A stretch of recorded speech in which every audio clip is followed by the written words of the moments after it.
For Thunder Digest, I'm Erik Gee. Let's see if we can't squeeze in another 5 good minutes or so on the Oklahoma City Thunder. I don't know if you can hear that. That's actually the sound of my dog licking my hand. As I'm talking to you today, I've got a very over-affectionate dog who's happy about my presence at home. And according to the internet, which everything you read on the internet we know to be true, dogs like to lick their owners because it relieves tension and they think owners like it. However, my hand is very slimy and sticky, and I'm going to need a shower right after this podcast just to clean all the dog spit off my hands. So it's a great way to get things started today. Also, between one kid, Alex, being sick and the other one, Nick, at a powerlifting tournament, it's been hard to kind of squeeze in podcasts and get things done. And first, well, I guess not first, but for full disclosure, I do want to say I have not watched the Thunder's 127-124 loss to the Denver Nuggets. I'm going to do that here in a second, but I never wanted to use 5 good minutes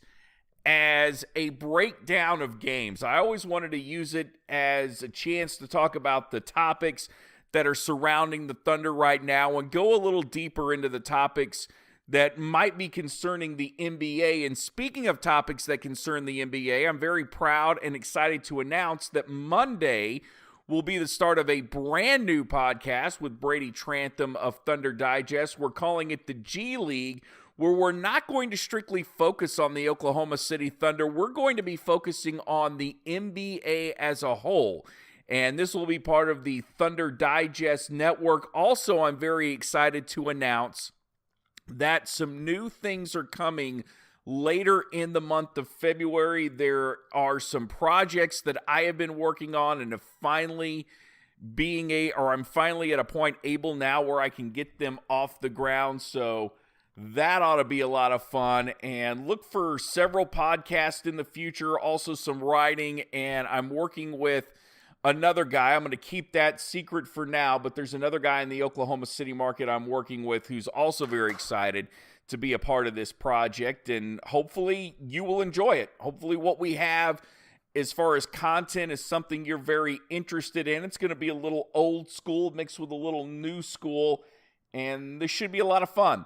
So with that, I think at 2:50 now, we need to talk about the Oklahoma City Thunder. And even though I did not see the game last night, I do know that Russell Westbrook shoved a fan on the court after the game when a Denver Nuggets fan got into his face. And I fully agree with Reggie Miller that the fan should not have been on the court, and he's very lucky that he didn't get decked. And I've long said that if the malice on the palace did not do anything to shock fans into staying in their seat and not trying to take athletes on one-on-one, then nothing will.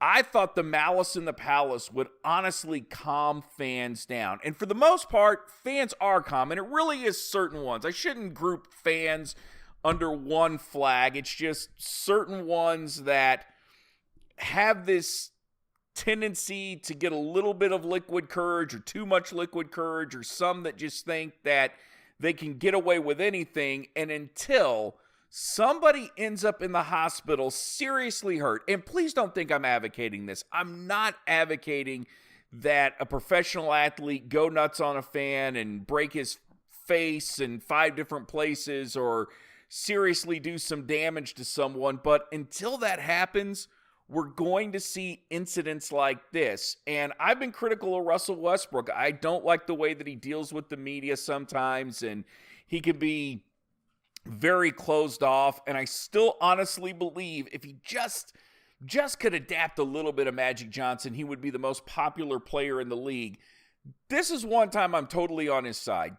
Don't go get in a guy's face, especially after they just lost, because the emotions are running high. He's full of a lot of testosterone. And in case you haven't noticed, 99.9% of these guys are bigger than you are.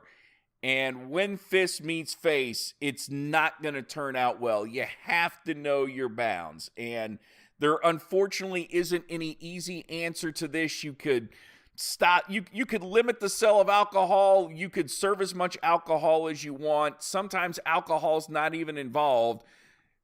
Guys just aren't smart enough to know what their strength is and what the strength of the guy on the other end of the punch is. The other thing that we have to get to today is the Thunder not trading for Blake Griffin, and this is one of the few moves I really disagree with Sam Presti on. And I understand all the arguments for not bringing Blake to Oklahoma City because his game doesn't necessarily fit with what the Thunder are doing right now, and Paul George is definitely a better player. But for me, this was one simple thing.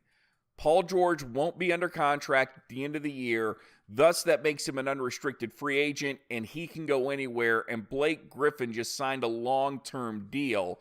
And I would rather have the guy under contract than the guy not under contract. And even if Paul George went so far as to tell Sam Presti that he would re-sign with the Oklahoma City Thunder after this season, I can't trust that guy because he can always change his mind. And for me, it's about having the sure thing.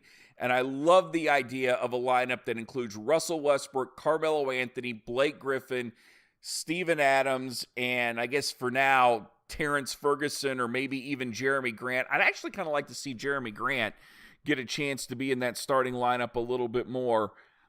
I like that. I think Russell Westbrook could make that work. Blake Griffin, Steven Adams, they could all make it work. It's just a matter of whether or not Sam Presti wanted to go down that road. Obviously, he didn't. And with the trade deadline coming up, Presti does have a way of pulling rabbits out of hats. And in all likelihood, that's what's going to happen. I have faith that that's going to happen. I don't have anything else to back that up. But as soon as we get hot on the trail of one player, that's when we see Sam Presti make some move that we didn't see coming. So the guy has a good track record, but then again, I'm also the same dude that thought signing Kyle Singler wasn't that bad of an idea and he would contribute a lot more than he is. Which, by the way, I say don't trade Kyle Singler. Still the most fascinating guy on this team. And until I get to do a one-on-one with him, I want him remaining in Thunder Blue or at least in a suit on the Thunder sidelines. Thank you so much for joining me this evening, this morning, this afternoon, whenever you have a chance to listen to this, because we are living in an on-demand world. And remember, Monday, it drops the G League with Brady Trantham. Also, be on the lookout for other new projects. For Thunder Digest, I'm Erik Gee saying have a fantastic weekend.